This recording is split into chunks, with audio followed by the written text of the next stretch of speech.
යාළුවනේ අද මම කතා කරන්න බලාපොරොත්තු වෙනවා ඇවිල්ලා මේ මෑතකදී සිද්ධ වෙච්ච මේ බස් අනතුර සහ මේ ඊටාත්ම අද මේක මේ වීඩියෝ කරන්නෙත් ඇවිල්ලා 25 වෙනිදා සැප්තැම්බර් මාසයේ මේ අද උදෑසන අපිට අහන්න ලැබුණු ඊටාත්ම දුක් ප්‍රවෘත්තියකුත් සමග ඒ කියන්නේ ලංසිරිපුර නාවුයන භාවනා මධ්‍යස්ථානයේ පින්වත් ස්වාමීන් වහන්සේලා මේ වන විට 8 නමක් අපවත් වී තිබෙනවා අනතුරක් සම්බන්ධයෙන්.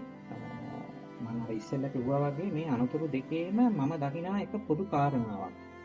ඒ පොදු කාරණාව තමයි යාන්ත්‍රිකව, ඒ කියන්නේ යන්ත්‍රය නිසිකල නිසි නඩත්තුව නොකිරීම සහ යන්ත්‍රය ක්‍රියාත්මක කිරීමේ ගයිඩ්ලයින්ස් තියෙනවා. මේ ගයිඩ්ලයින්ස් පාවිච්චි නොකිරීම සම්බන්ධව ඒ දැන් මේ ස්වාමීන් වහන්සේලා ඔබට රැගෙන යන ඒ දක්ුවේ තිබෙන්නේ ඇවිල්ලා කිලෝග්‍රෑම් 500ක් තමයි උපරිම ධාරිතාවයක් තියෙන්නේ එසේම සඳහා.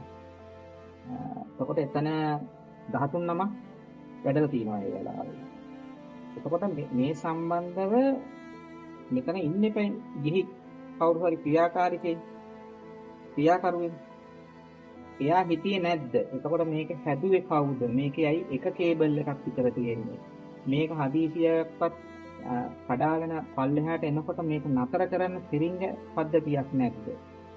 මේක හරියට ඒ කාලයේදී නඩත්තු වුණාද? ඔන්න ඔය වගේ කරුණු ගණනාවක් තියෙනවා විල්ලා.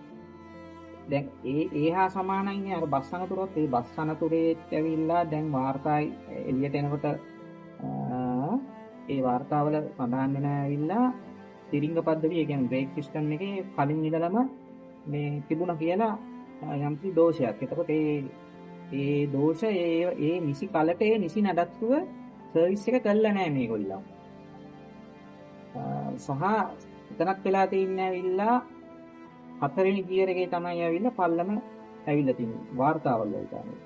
මම කියන්නේ ඇවිල්ලා දැන් මේ මෑතකදී සිදුවෙච්ච මේ ඉතාමත් අවාසනාවන්ත මේ රියානතුරු මේ ඇක්සිඩන්ට් දෙකේම මම දකින ආකාරයේ පොදු ගැටලුව තමයි මේවා හරියට මේන්ටේන්ස් නඩත්තුව දරන්නේ නැහැ.